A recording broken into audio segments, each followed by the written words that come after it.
Louafi, l'ancien joueur de l'Union Saint-Gilloise, aligné d'entrée, contrairement au match contre Lommel. Il évoluera en soutien du seul attaquant de pointe, Dylan Van Welkenhuizen, et puis aussi Muzelbo, l'autre surprise de Van Nerom, qui sera quant à lui aligné côté droit dans cette défense à 4. Comme vous pouvez le voir sur ce graphique, le 11 opté par Nico Van Nerom avec Vujadinovic, l'indéboulonnable gardien bosnien dans les perches de Zaventem, et puis Van Ongeval qui peut évoluer aussi côté droit, mais qui évolue aujourd'hui en défense centrale, qui tenu de Saint. Il surfe un peu aussi, il est vrai, sur cette vague du titre de la saison dernière, avec un effectif aussi très jeune, il faut dire, peut-être aussi insouciant, mais qui pour le moment fait ses preuves, répond aux attentes, et puis et le bilan parle pour eux aussi, il faut le dire. 7 points sur 18 quand on vise le maintien, c'est tout à fait satisfaisant. Tandis que de l'autre côté, il est vrai que l'Antwerp avec 5 unités seulement en 6 matchs, c'est évidemment beaucoup trop peu.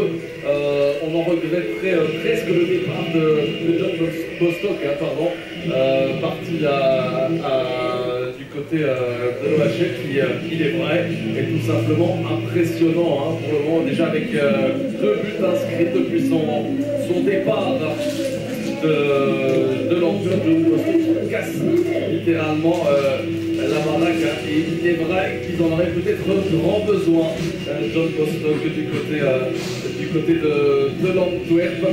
Un terrain évidemment très expérimenté, il faut le dire, et qui aujourd'hui fait bonheur du Bateco du côté de l'OHL. Alors, c'est l'occasion aussi pour Richard Sticker et ses hommes de rebondir un petit. Ce rôle était rempli à merveille par Van den Heuvel. Il a du mal à se faire une place sur le terrain. De rond.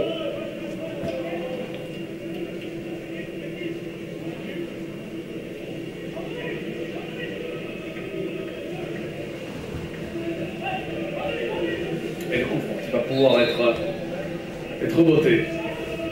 Ça ne prend pas suffisamment de hauteur, mais on ne repousse pas cela de la bonne manière.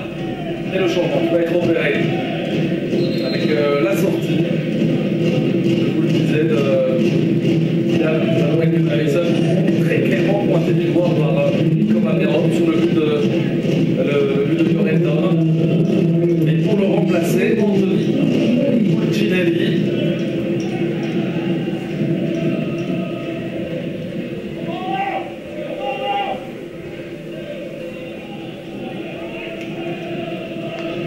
Déjà 2 changements opérés par Nico Van Nerom.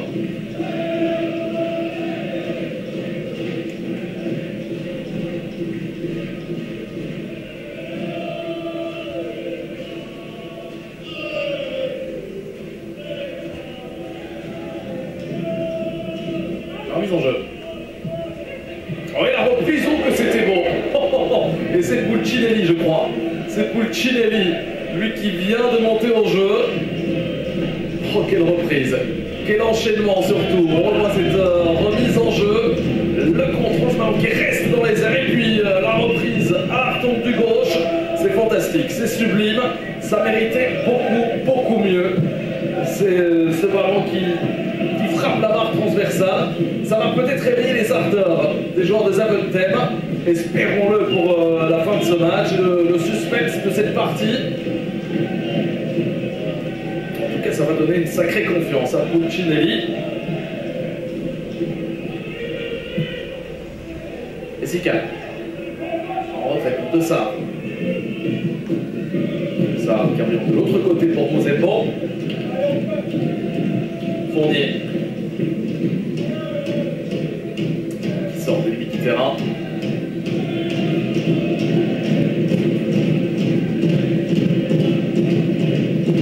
Pulcinelli. Ouais, bonne combinaison cette fois-ci, Muzelbo. Qui est contré et dégagé finalement.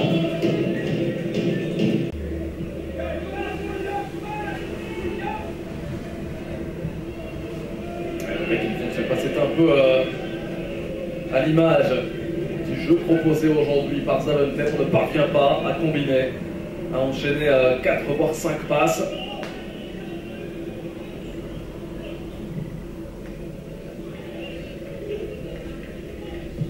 De ça, avec Waynant, et Antonaï par 2 adversaires. Et Diakité qui parvient pas à retrouver son coéquipier. Attention, ouais, excellente passe pour Pulcinelli, qui a hésité.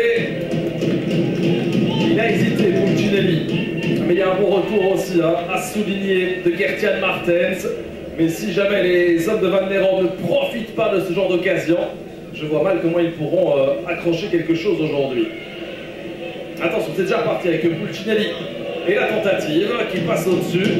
Il a raison de tenter sa chance, mais il aurait pu le faire quelques secondes auparavant. Sur un service idéal, il est vrai. Ouais, cette tentative passe juste au-dessus, mais par contre là, il doit tenter directement sa chance et ne pas se remettre sur son pied droit en l'occurrence. Il doit tenter du gauche.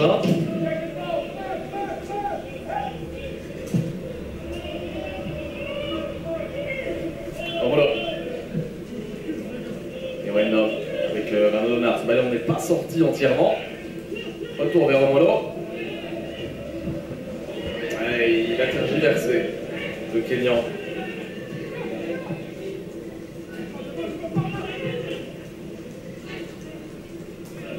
Et Romolo qui arrache ce ballon. Il y a une faute, il y a une faute de Goubench. Ça rapidement. Il faut accélérer maintenant du côté de Zaventem. Il n'y a plus de temps à perdre. Gueval. Pour ce ballon. Précis, Waynant qui accélère. Et la bonne anticipation de Franco, celle qui avait vu juste. Mais on va laisser traîner le pied là par contre. Ce Franco. Il reste au sol, Franco.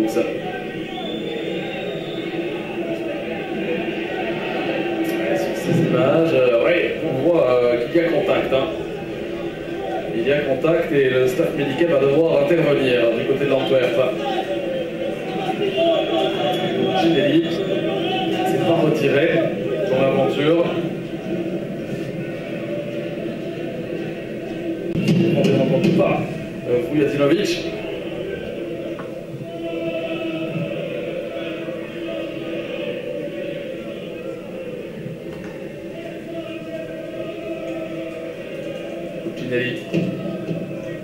Pulcinelli. Il fait du bien à cette équipe de Zaventem depuis qu'il est monté au jeu. Il obtient le corner.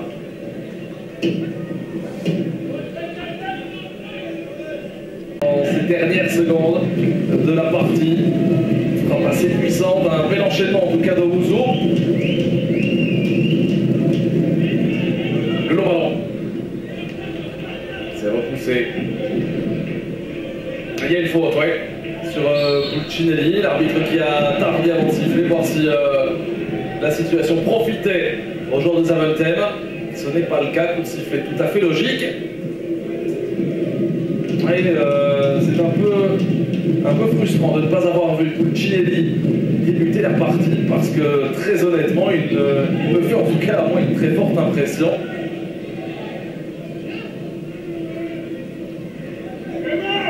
Déjà installé très confortablement dans les arrêts de jeu de cette partie. Plus de 92 minutes et vous voyez sur le banc de Zaventem, les minutes sont déconfites. Peut-être leur donner un peu de baume au cœur avec ce coup franc. Axelder pour côté slide qui sont à 5 dans le mur anversois. Et le mur anversois qui fait son boulot et qui repousse ce ballon et la frappe d'Essical ne donnera rien. On en restera sans doute là dans cette partie. Une victoire qui va faire énormément de bien aux hommes de Richard Stricker qui vont faire une belle opération au classement, il faut le dire, passant de la 17e à la 11e place, passant notamment devant Zaventem. Et voilà, sifflet final de l'arbitre, victoire donc de l'Antwerp qui s'amasse une victoire sans appel, même si à 0-1, cette barre transversale a tremblé, la barre transversale de